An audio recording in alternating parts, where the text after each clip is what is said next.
I have only done pig trachs and that kind of thing. So, but we've learned a lot from doing that kind of stuff.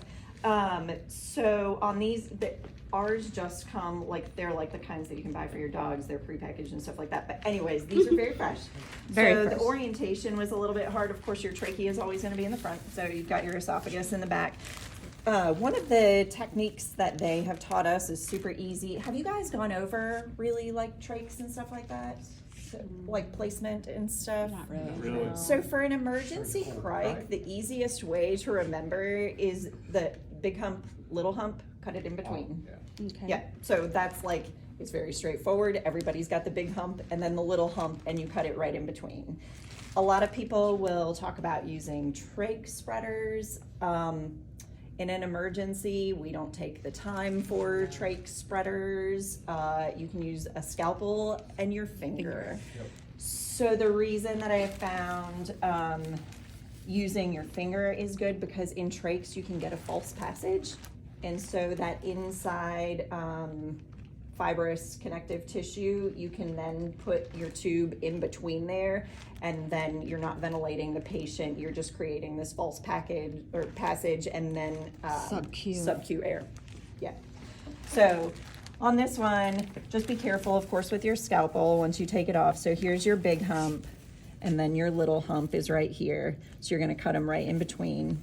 And they will teach you, you should, for testing purposes, always go by what your book says. Our medical director has let us know that we do not need to do the vertical cut on the skin and then the horizontal. You can just go horizontal, and you can go all the way through with the horizontal.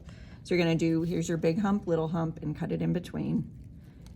And don't be afraid to go through. You're gonna feel. Yeah, that looks like it. So you may have to cut again. So if you're cutting through skin, cut through skin, but then you're gonna feel your opening.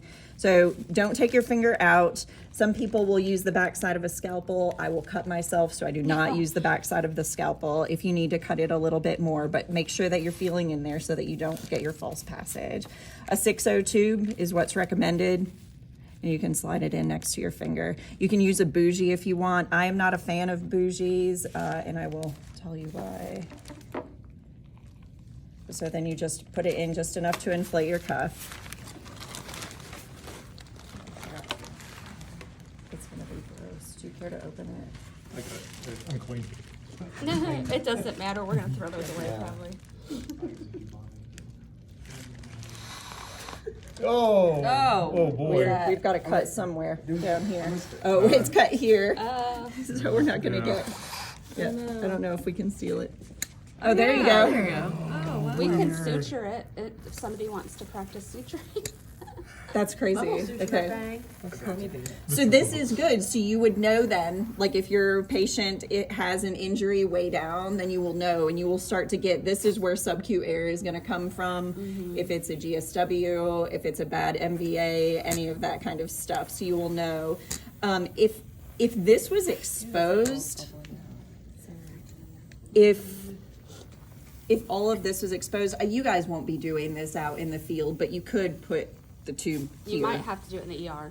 Yeah, but you could, so if a patient comes in and they've got this gaping wound there, then you can deflate this and you can put it in there, because then you're bypassing the injury, the balloon's inflated, and you'll still be able to ventilate the patient. So, in like, instead of taking the tube all the way out,